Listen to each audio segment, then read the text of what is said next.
Hey there guys, Spexy here, welcoming you back for yet another piping hot slice of video game history. In today's video, I will be taking a look at a game which was requested by one of my viewers and Twitter followers, Matt Goss. No, not that Matt Goss. Now, Matt has asked me if I could do a video on the Atari Games arcade hit, Paperboy. Now, Paperboy was never one of my favourite games growing up, and probably due mostly to the fact that, well, I totally sucked at it.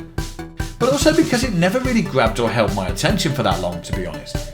Okay, so sure, the arcade cabinet was somewhat attractive in a fun and quirky way with its bright colours and BMX handlebar controller, and the graphics were pretty slick at the time too, making good use of the then high-res display capabilities of the Atari System 2 board, also demonstrated by games like 720 Degrees and APB, also by Atari. Now, Paperboy is considered by some to be one of Atari's classic games, but for me, when comparing it to the likes of Gauntlet 1 or 2, Super or Championship Sprint, or even Marble Madness, this claim simply doesn't hold up. Don't get me wrong, it isn't a terrible game by any means, and even I would have to admit that it's certainly done the rounds in terms of the console and computer market as one of the most ported titles ever in gaming history. Though I don't quite understand why. So for those of you that are unfamiliar with the game, Paperboy sees you in the role of Paperboy, a BMX riding paperboy delivering the daily newspapers to a suburban neighbourhood. You get the choice of your preferred difficulty setting by means of selecting your starting street. The names here are pretty self-explanatory, with Easy Street, Middle Road and Hard Way. I think you get the general gist of it. So traversing the suburban streets on your trusty BMX bike should be a doddle, right? Wrong. For in this neighbourhood, everything seems to be out to get you, from the cute and cuddly poochies and moggies to the radio-controlled cars and even backspinning breakdancers and their ghetto blasters. And this is where the arcade cabinet shines, as it always seemed to be a bit easier to control with the handlebar steering and pushing and pulling the bar back and forth to either speed yourself up or slam on the brakes. You could seemingly weave your way between the many obstacles, pets and pedestrians with relative ease. Yeah. The camera is fixed in a kind of isometric viewpoint, so you only ever have to worry about throwing the papers to the left hand side of you and judging your aim just right to make sure you deliver as many papers to the subscribing households as possible, while smashing the shit out of the windows and the decor of the houses belonging to those miserable assholes who didn't want your paper in the first place. Tough shit guys, you're getting it anyway, deal with it. So, without further ado, let's take a hop over to the Wikipedia page for this game, which suggests that it's been released for at least 25 different systems. And we're going to take a look at some of those ports right now to see how they turned out. So let's get the ball rolling, or the wheels rolling in this case, with the BBC Micro and Acorn Electron versions of the game, both of which look equally as bad with their ugly and garish yellow and blue colour schemes, something that I'm definitely not a huge fan of, and they both suffer with something that almost all of the 8-bit home computer versions of this game also suffer with, one of which being the reduced play area in which to move your character around in, making it highly difficult to actually avoid any of the obstacles, and 2, there is no music of which to speak, just the odd beep or blip. This is not the in-game music. I would not recommend you play this game as it's not a very accurate arcade port, however they do throw in a nice little snazzy C5, which is a very nice touch. So moving on to the Commodore 16 and Plus 4 versions of the game, again identical to each other and a little bit more colour this time as you can see, but you will notice straight away that the wheel on the front of the bike there doesn't turn when you do, hence you kind of look like you're just sliding along the grass and the path there, which is not a good look at all. This game does not play particularly well, however it does have a little bit more room in which for you to move, it just doesn't feel like you're riding a bike at all, and again there is no music. So, the Commodore 64, nice little snazzy loading screen there, which is pretty cool, and you would expect this one to have a little bit more in the way of music or sound thanks to the SID chip and it being well known for that. It doesn't let us down on that department either, as you can hear there is a little soundtrack with this and it isn't actually that bad. The game itself also plays pretty decently, and I do remember playing this back in the day on my own Commodore 64 and quite enjoying it. It's quite faithful to the arcade machine, it still suffers a little bit with that restricted movement there, but all in all it's not a bad game. So the Sinclair ZX Spectrum version of the game then. I'd love to be able to defend this and say it was good because I did love the Specky and a lot of the games on it, however, this is not one of them. This was a very bad port and I'd be lying to you if I told you it was good. It suffers yet again with a very small play area and the lack of music, and it's not enjoyable to play in the slightest. So this is where things get a little interesting with the Amstrad CPC 464. There were actually two versions of Paperboy for this machine. One, a Spanish bootleg, which we're looking at now, and the other the official Elite release. Now I'm not sure whether this version was meant to be an official game before Elite got the contract for it. However, it doesn't play too bad. It does look awful with that red and yellow and blue colour scheme, something that was fixed in the Elite version, which I would go as far to say was the best 8-bit home computer version of Paperboy available, and that's saying something because I didn't like the Amstrad. Now this version of the game is actually quite fun to play, albeit that I'm bad at it. Again, it suffers from the small screen there, and it has no music yet again due to a lack of memory, but it definitely makes up for that in its visuals because this version of the game looks fantastic. The TRS-80 Colour Computer, or COCO for short. Now Wikipedia suggests that there was a version of Paperboy released for this machine, however I was unable to find that game. I did however stumble across Paper Root, which they may be getting confused with because this is definitely a Paperboy clone, and with that there is no doubt at all, and it definitely doesn't suffer from that lack of play-in area which some of the other 8-bit computers did. In fact, if anything, it has a little bit too much. So the good old Nintendo Entertainment System, or NES as it's better known. This is probably the most widely played version of this game, thanks mainly to the popularity of this machine in the US and Canada. Now most people will probably remember at least playing this version of the game, and it does have its own music this time which you can hear, albeit not that great. This game plays pretty faithfully to the arcade machine. It definitely has a lot of room in which to move around in, and still doesn't make me any better at it.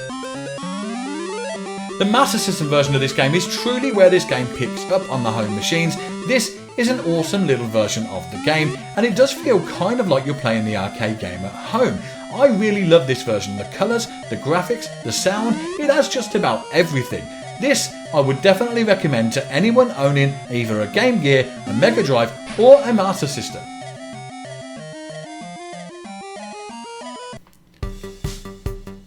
So let's move on to the business end of the computer market with the Apple II. Now as you can see, the graphics aren't particularly good, the sound again is lacking, and again it suffers from that restricted play area that the 8-bits suffered from before. This is not a great version of the game, however they did make an Apple II GS version which adds a little bit more colour as you can see here. But it doesn't add anything more to the gameplay and still plays pretty dreadfully, if I'm honest. I wouldn't recommend you pick this game up, it's just not enjoyable.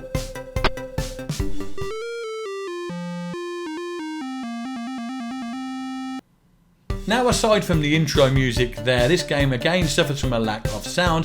The DOS version of Paperboy is really no better than any other version. It looks a lot like the Amstrad CPC version, if I'm honest, but it doesn't play as well as you would think you could get this game to play on a DOS machine. So I would say avoid. Now the Atari ST version of Paperboy, I have to say, is probably my fondest memory of playing this game at home on my brother's ST. This game was pretty awesome, and I actually enjoyed this version better than the Amiga version. The colours look amazing, the graphics are good, the sound is even cool. This game was a joy to play, it even controlled well as you can see. I'm not dying that much here, I'm actually doing pretty well all told. Now the Amiga version looked quite similar to the Atari ST version. I just think the Atari ST pipped it slightly in the gameplay market. But yeah, this was still a good version of the game. So our next port of call is the handheld devices. See what I did there? Port of call, arcade port. Yeah, okay, I'll get my code.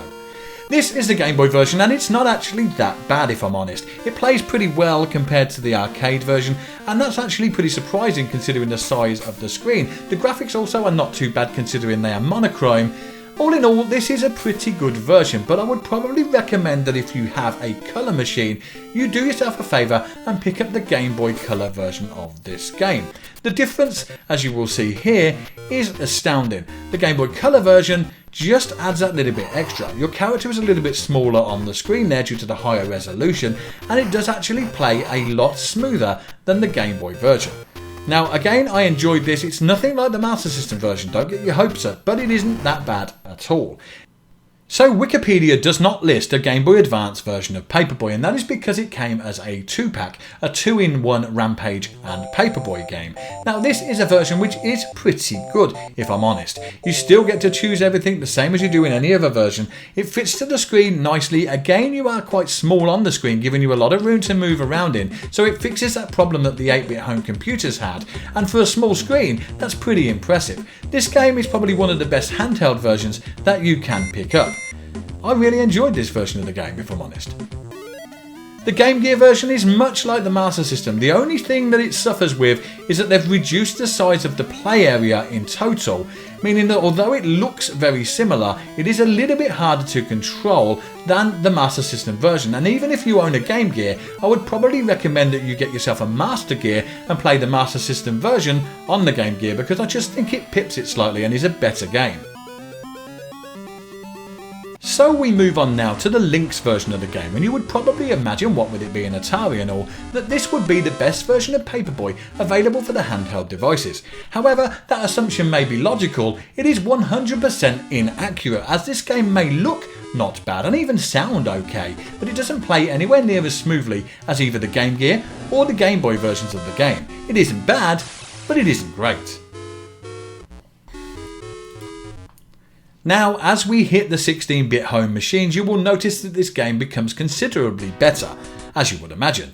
Now, this version of the game on the Mega Drive and Genesis is actually an arcade accurate port. It isn't an emulation, it was actually programmed for the machine, but they did a bloody good job of it. The graphics are great, the sound is good, it plays smoothly. I would say this is probably one of the most accurate versions of the game that was ever written for a computer without emulating it. Now, I remember having this game on my Mega Drive and playing it thoroughly, and probably still would boot this up and play it to this day, even though I don't actually like Paperboy all that much. This game is a fun game to play. From this point forward, every version of Paperboy for the home console will actually be an emulation rather than an arcade port. And by that I mean, instead of being programmed specifically for the machine is instead convinced that it is the arcade cabinet and motherboard, and gives you a 100% accurate version of the arcade machine to play in the comfort of your own home. This is exactly the case with Midway's Arcade's Greatest Hits, the Atari Collection 2 for PlayStation. And if you own a PlayStation but don't own this great little bundle, do yourself a favour and go out and get it. For not only does this come with Paperboy, but also Gauntlet, Road Blasters and Marble Madness, some of the greatest Atari games ever released, in my opinion. Likewise, if you own a PlayStation 2, go out and pick up Midway Arcade Treasures and you will get Paperboy on that collection, along with a bunch of other Midway titles. So if you like arcade classics and you have a PlayStation 2, then why not go out and get this? You cannot get a more accurate version of the game because it really believes it is the game. To all intents and purposes, this is Paperboy the way it was intended to be played. And you can expect more of the same with Midway Arcade Treasures for the Xbox, because the game is exactly identical to the PlayStation 2 version. Yet again, it is an emulation, so therefore 100% accurate, so I guess it only depends on which console you prefer. In fact, if you'd rather pick this up for the Nintendo GameCube, you can also do that as well. So grab your preferred controller and get on out there and buy this game if you like your arcade hits. This is definitely a no-brainer. It comes with some classics like Defender, Joust, Gauntlet and Rampage. There's no reason why you shouldn't buy this game. And if, like me, you're a big Sega Dreamcast fan, then you can also pick up Midway's Greatest Arcade Hits Volume 2 for the Dreamcast. It comes with Moon Patrol, Spy Hunter, Rampage, Gauntlet, 720 Degrees, and of course what we're talking about here, Paperboy, all of which are 100% arcade emulated versions, and it's a pretty awesome bundle. At this point in the proceedings, me and Wikipedia beg to differ once more.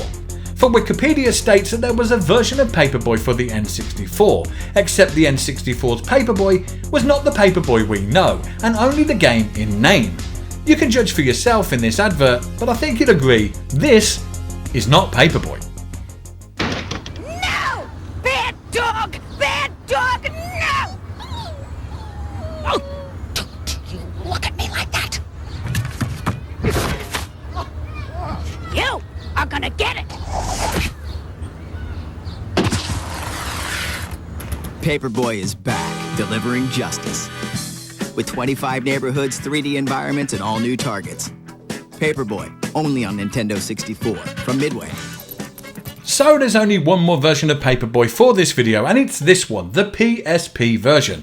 Now this is probably the best way of playing Paperboy on the go, so if you like your arcade classic emulations, the PSP is probably the best bet. Well, sure, you can emulate on a phone, but then you have to use those dodgy on-screen controls or plug in a separate controller, whereas the PSP comes with the D-pad and the buttons already there, so this makes it a very playable version of the game for travel purposes. So there it is, every version of Paperboy for the home computer and home console market released over the years. We have all the official releases plus a couple of bootlegs and dodgy versions thrown in there for good measure, and I hope you've enjoyed comparing them. Now this was supposed to be a very simple, quick gameplay video, but it kind of turned into yet another history video, and I hope that you all enjoyed it. Particularly you, Mr. Matt Goss, because it was your request that I make this video in the first place. And if any of you out there also have requests for what you'd like to see on the channel, you can join my Discord server, link in the description below, comment in the comment section, or come over to my Twitter and let me know what you'd like to see on the channel and what you think of the channel so far. I look forward to hearing what you have to say, and please don't forget that if you wish to show a little extra support for the channel, you can do so by becoming a patron. Even for as little as $1 a month, you will be helping the channels to grow and flourish and gain my eternal gratitude. Or how about buying me a coffee on my Ko-fi page? But if you can't do either of those things, don't worry, I still appreciate you as a viewer and will continue to make great content for you as long as I can. If you've enjoyed today's video, then why not spank the hell out of that thumbs up button, and don't forget to subscribe for more RetroSpexx. I've been Spexy, you've been incredible, and I look forward to looking backwards with you again in the next episode.